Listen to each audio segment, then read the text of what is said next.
Afternoon, everyone. My name is Peter Lindsay. I'm the director of the Lion Recovery Fund. I've just come back from an incredible trip to South Sudan, and given how much interest there is among many people, particularly wildlife professionals in South Sudan, and how little is known about the country, it occurred to me to share some of my experiences in a short podcast. Now, just to make it clear, I'm no expert, but nonetheless, I think some of my insights from the trip might be of interest to some people. The trip was organised by Mr. Philip Winter, who's got a long time passion for South Sudan's wildlife, and who was asked by the members of the ministry and the Wildlife Authority to try and attract external interest and investment into South Sudan's wildlife sector. So a number of us conservation professionals spent a week flying over the country's wildlife areas and meeting with various stakeholders, including the Minister for Wildlife and Tourism, local government, the Wildlife Department, and the NGOs that work in the country. So this gave a little bit of an overview as to the situation facing wildlife in the country. Yeah, so on arriving in South Sudan, it was clear from immediately that the circumstances affecting the country are very different from those affecting most African countries. There are in Juba, which is obviously very underdeveloped relative to most capital cities on the continent, there are a presence of humanitarian relief and aid agencies everywhere. UN, World Food Programme, and the Red Cross, for example, which makes an immediate impact. And their presence is not surprising, given that the country is just come out of essentially almost 4 decades of near continuous civil conflict. The country's had a long history of conflict. It achieved independence from the rest of Sudan in 2011 after many years of conflict with the northern part of Sudan. And then had 2 years of peace before becoming embroiled in a civil war again in 2013, which ended in late 2018. Now, when I say ended, there's a peace deal on the table, but it's anyone's guess as to whether that peace deal is going to hold and last, so fingers crossed. That history of conflict has had a tremendous impact on conservation in the country and on the wildlife populations in South Sudan. Civil conflict resulted in a widespread breakdown in law and order. The functionality of the Wildlife Authority was diminished to a very low level, to the point where most of the protected areas are effectively paper parks.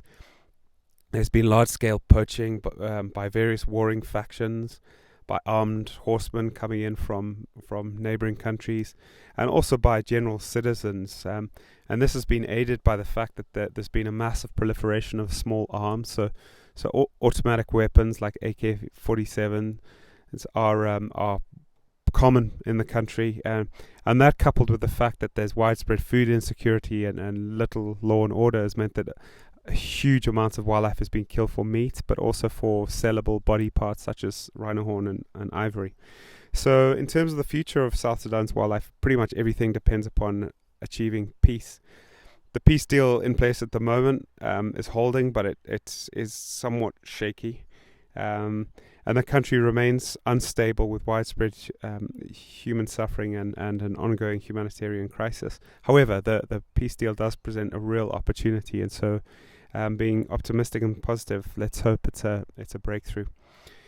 So in terms of the specific impacts on wildlife, the various species have been differentially affected, and also the different parts of the country have been affected to differing levels. So not all species have been equally effective. It's clear that the sedentary wildlife species have taken a particularly large knock. For example, giraffe have declined in number from several thousand to perhaps several hundred. Buffalo numbers and distribution have declined massively. Other species such as hartebeest, waterbuck, and zebra, etc., have been really, really hammered, to the point where some commentators in the country suggest that zebra might even be extinct from the country. Elephant numbers have declined dramatically from tens of thousands of individuals, perhaps 80,000 during the 80s, to 2,500 or so today. And both the black and white rhino are officially considered to be extinct in the country. But that said, there's a number of reasons for optimism. South Sudan is large. It's similar in size to Texas or to France. and has a relatively small population, so the human density in the country is not very high. To give by comparison, Kenya, which is South Sudan's neighbor and one of Africa's most famous wildlife countries, has a human population density that's more than 4 times higher than that of South Sudan. This means that there are vast areas of wilderness in the country and areas with very little human presence. So there's a huge amount of intact habitat, which is really encouraging. And we all know that if given a chance, wildlife can recover quickly. The country's got a large network of protected areas. It's got 6 national parks, several of which are really big, and a number of game reserves. I think it's 13, but I have to check that. The country has a very diverse array of habitats, ranging from savannas of varying wetness, some semi-arid, some moister. There are forests in the south of the country. The Sud creates an enormous swamp, the biggest wetland in Africa and one of the biggest in the world. And there's patches of montane forests. So the country's got a real diversity of habitat.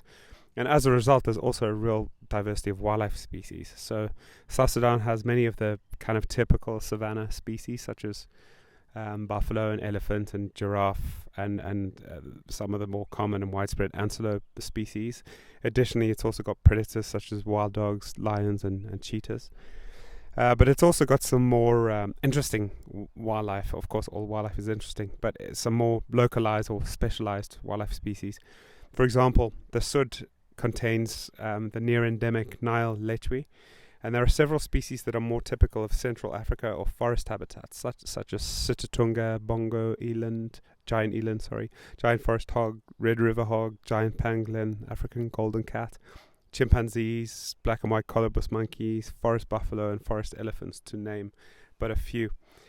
The Nile forms a prominent physical and biological feature, in that the fauna on either side of the Nile is somewhat different. So, for example, on the west of the Nile, you get the Kordofan giraffe. On the east of the Nile, you get the Nubian giraffe, which are both considered to be subspecies of the northern giraffe. In addition, on the west of the Nile, you get the giant eland or Lord Derby eland. On the east, you get the common eland. So, just a couple of examples there. Elephants, in spite of all of the pressure, do persist. There are perhaps 2,500 of them, with a stronghold in the inaccessible Sud. And excitingly, there are also rumors that both species of rhinos might, in fact, actually persist in small numbers in some areas. This would be incredibly exciting if true, because, of course, the northern white rhino is now considered to be functionally extinct. I believe there are 2 females persist in captivity in Kenya, or semi-captivity in Kenya, but there are no breeding populations in captivity or the wild. And so if the northern white rhino does persist in parts of South Sudan, that would be of incredible significance. Of course, if they do survive, it's likely to be in very low numbers in the most inaccessible parts of the country, but fingers crossed. We heard that rumor from a wide variety of sources in the country, so you never know, there might just be some veracity to it. In terms of the status of lions, now I would say that less is known about lions in South Sudan than in any other African country, except perhaps Central African Republic, which is the neighboring country to the west. And the situation is so poorly understood that lion status could exist anywhere on a spectrum of a scenario where lions are relatively widespread, to a scenario where they persist in just 1 or 2 or a few protected areas, with small pockets of persistence outside of protected areas. So we have no idea where on that spectrum the truth lies. But the most optimistic scenario we heard was from an expert in the country who made the suggestion that you could draw a line with a 30 to 60 kilometer radius around the towns and cities, and then beyond that you get lions pretty much across the whole country. Of course, if that's true, it'd be incredibly exciting. But I think in reality, given how badly reduced we suspect the most wildlife populations have become, I think that if they do occur widely, they almost certainly occur widely at pretty low densities, perhaps with some exceptions. But who knows, we need to do some research on this quickly. But perhaps most excitingly about South Sudan's wildlife is the fact that one of the world's largest migrations persists. As many as 1.2 million antelopes migrate in South Sudan every year. And this migration involves multiple species, including perhaps 800,000 white-eared kob, 150,000 tiang, or topi as they're known in East Africa, a couple of 100,000 Mongolian gazelle, 50,000 or so reedbuck. And reedbuck's an interesting one because experts in South Sudan indicated that reedbuck make seasonal movements or migrations, but it's a species that in other parts of the continent are not really considered to be particularly mobile. So it'll be really interesting if someone were to do some research on that. The kob migration is one of the longest terrestrial migrations in the world. Researchers documented a couple of individuals moving almost 900 kilometers during the course of a migration, which is unbelievable. That would certainly make it the longest migration in Africa, terrestrial migration, that is. These migratory species have clearly survived because they're so mobile, which makes it difficult for the various poachers or hunters or whatever you want to call people who harvesting wildlife. It makes it harder for them to achieve such a big impact when the species just keep moving. And so that's obviously being critical to their survival, but that's not to say that their numbers haven't been affected. For example, Tiang numbers are estimated to have declined from 500,000 or so to perhaps 150,000. So they do exist in significant numbers, but serious conservation action is needed to make sure that this incredible wildlife spectacle is protected. So what now for South Sudan's wildlife? Well, everything depends clearly on achieving lasting peace and stability. That's critical for the wildlife, for the country, and for the people. Absolutely essential. But from a conservation perspective, it's important to note that peace and isolation is not going to be enough. And in fact, peace will bring new threats. It'll bring people back to some of the areas from which they were displaced. It'll result in development. It'll result in increased access to wilderness areas, and so those threats need to be planned for and mitigated. Disarming the civil population is critical. Removing the military presence from protected areas is key. There were repeated aspersions cast over the role of the military in large-scale wildlife harvesting and poaching. And land use planning is going to be essential. The migration occurs across a massive area. It's not going to be possible to protect all of that in formal protected areas, so there's going to need to be a combination of perhaps some realignment of or expansion of existing protected areas, the creation of some community conservancies, and then careful land use planning and making sure that development doesn't block or transform critical parts of that migration pathway. Managing oil concessions will be key, for example. South Sudan needs some work on strengthening wildlife laws to make sure they're in line with regional peers.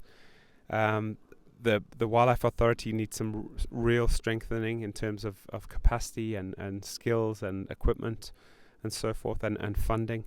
That support needs to come from both outside and inside of the country, and indeed significant external investment in conservation in South Sudan is desperately needed. My advice to South Sudan to achieve this would be to be proactive about it, and to really outline what the needs are, and to set up a framework that makes it easy for conservation investment and NGOs to come and work in the country.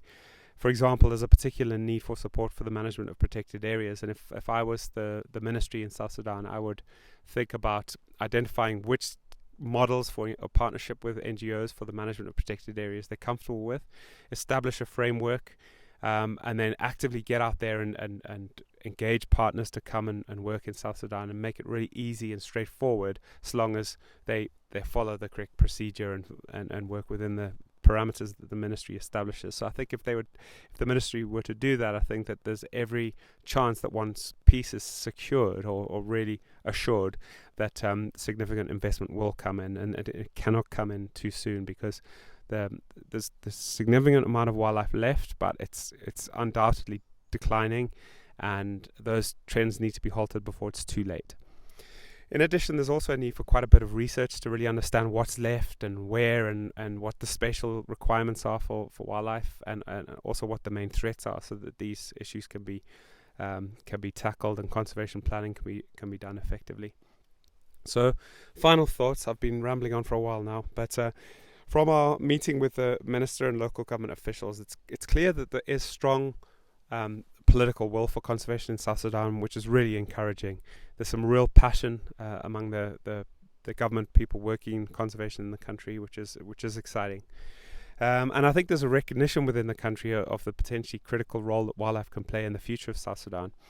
It should be a source of national pride. In spite of all of the horrors that the country has endured, it's still home to one of the world's global wildlife spectacles.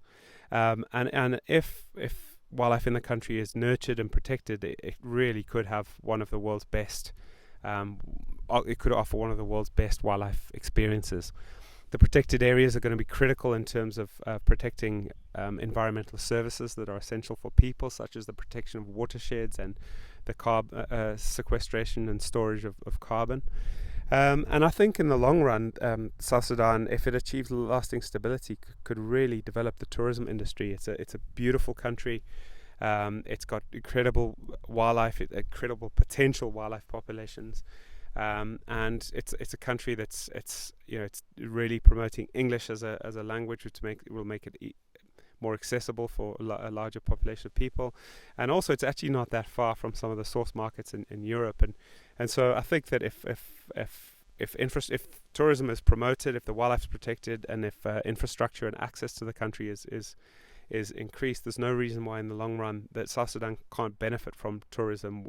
Like many other African countries are. And tourism is going to be critical for growing the economy, diversifying the economy, bringing in foreign currency, creating jobs, and achieving sustainable rural development. So really be awesome if that were to be promoted.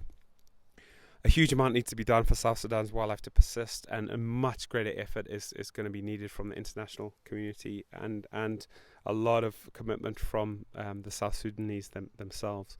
From a Lion Recovery Fund perspective, we've already provided a grant to Wildlife Conservation Society's work in Burma and Bandingalo on lions, and we're going to continue to look for opportunities to invest in South Sudan because it's got as much potential for lion conservation as perhaps any other country on the continent, certainly in terms of lion recovery, and it offers some really, really exciting opportunities. So we're definitely going to see where we can help.